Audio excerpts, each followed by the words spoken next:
Hello, welcome to White Threads FlossTube number 79. Thank you so much for joining me today. Today I just wanted to remind you, in case you've joined recently or you'd forgotten about it, that I have a Whitework group on Facebook.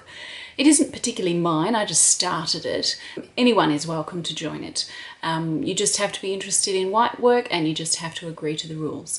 When you apply to join up, it will ask you a question which you'll need to answer, and it will also ask you to agree to the rules. There should be a tick box there to tick, but some people don't see it. So if you don't see it, you can just add on the end of your question, well, the answer to your question, you can just say, I agree to the rules, and that will be fine. If you don't, I have to follow up with every single person that doesn't follow the instructions. And it does take up a fair bit of my time, so if you can try to do it right the first time, that'd be so nice, thanks. We have about 350 people in the group. It's been going for about a month, and it's really lovely to see people interacting daily about whitework embroidery and sharing their knowledge, sharing their pictures of their work. It's just a really nice place to be. So if you would like to join us, we would love to have you. Thank you. I also wanted to let you know that I think I've decided on the next book I'm going to write now. It will also not surprise you that I'm not going to tell you what it is yet. It usually takes me at least 2 years to write a book, and I don't let it out of bag what I'm writing on for quite some time into that process, usually at least a year. So yeah. Don't think you're going to hear what it is anytime soon, but I just wanted to let you know that I'm excited because I think I've finally settled on what I'm going to do.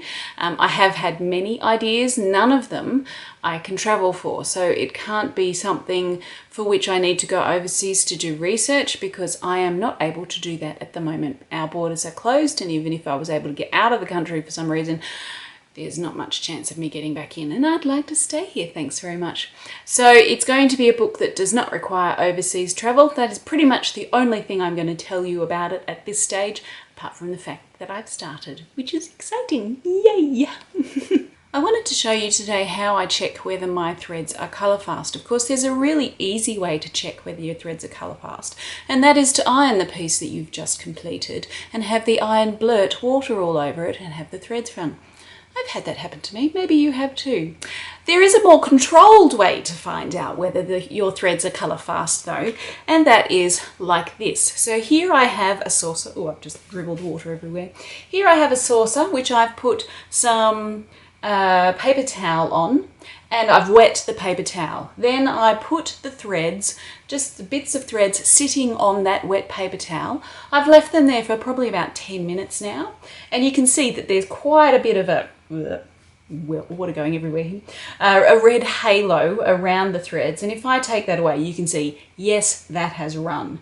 Now, red and black and those sorts of colours are the threads that are often, I'm still dripping water, most likely to run, and it's always worthwhile checking whether they are colourfast or not. So that is a really easy way to do it. Get yourself a saucer, put some paper towel on it, wet the paper towel, and then put your threads to sit on it for about 10 minutes, and within that 10 minutes you will probably have a fairly clear answer of whether those threads are colourfast or not. If they are not colourfast, I urge you to use them with caution. If it's something that you will never need to iron or never need to wash, go right ahead and use them. But if it's something that you will need to iron or wash, then I would act very carefully. You might find, I don't know, there may be products out there that will help you set the colours before you use them. You may decide that you can wash the threads beforehand to get out all of the extra colour.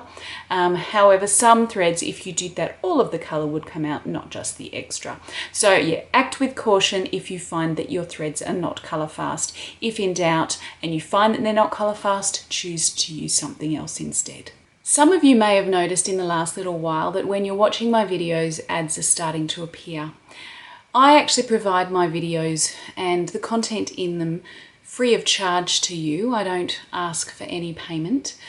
They take a lot of my time, usually many hours each, and if I'm able to recoup some of that through advertising, then I will.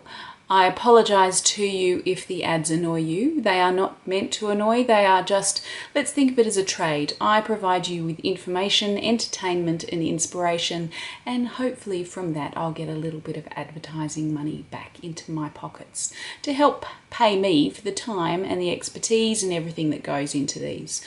So yeah, it's something you may have noticed, and I just wanted to explain why it's there now.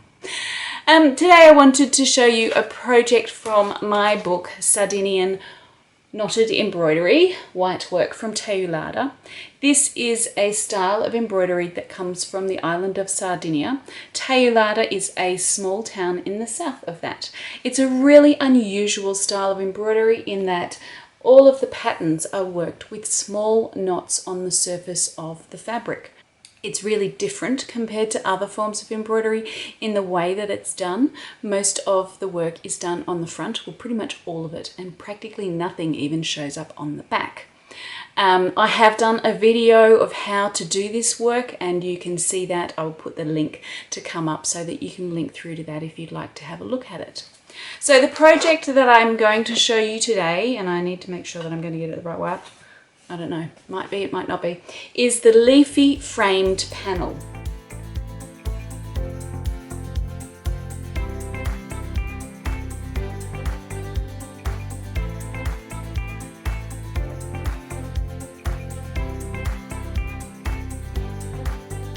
Just before I came on camera to have a chat about this, I went back through my book just to familiarise myself with the motifs that are in this, and pretty much every single one of them is a leaf of some form. So we've got this one in the centre, and we've got versions of it out at the side here, and then little ones around the side. They are all palm motifs, like a palm tree.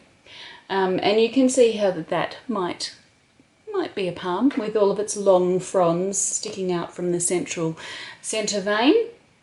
And then these ones here, these square ones, they are four-leaf clovers, that's what it is, or quatrefoils, and so more leaves.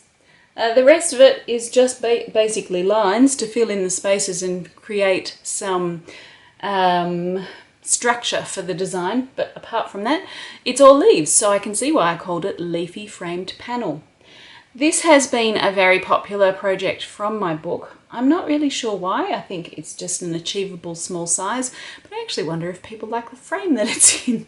My daughter wants this one. She's bagged quite a few of my embroideries, and she's bagged this one, and I think it's actually because she likes the frame, nothing to do with what's inside it. Maybe she likes what's inside it as well. She does value my work, so that's nice.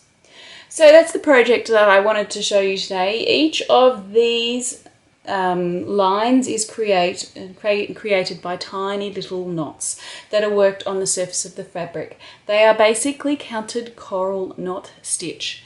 It's the sort of embroidery that you don't want to make a mistake with, because if you do make a mistake, it's knots that you have to undo. So if you are okay at undoing knots, then maybe you could give this a go. If you don't mind undoing knots, maybe you could give this a go. Unfortunately, it's not the sort of thing where you can just cut out the mistakes, because in doing that, because of the way it's constructed, you'd probably be cutting the fabric threads as well. So you'd be making a big hole, which is not something we want to do. I haven't actually ever taught this as a project. I've taught Sardinian knotted embroidery many times, but not this one. It is a lovely little project, so if you're wanting to give it a go, you can find it in Sardinian Knotted Embroidery, where there's all the step-by-step instructions, both left and right-handed, for how to do the stitches, and there's also the instructions for the project itself. If you didn't want to frame it, it's the sort of thing that you could put in the center panel of a cushion. You could make it into a very small cushion. Say if you needed a ring cushion for a wedding, this could be the front of the cushion if you wanted it to. You could put it onto a bag. There are a few things that you could do with it. So I hope that that's inspired you perhaps to try something new today. If you have any questions, please just ask me. If you haven't yet subscribed to my FlossTube, I would love it if you did. Thank you so much for joining me today, and I will see you next time. Bye.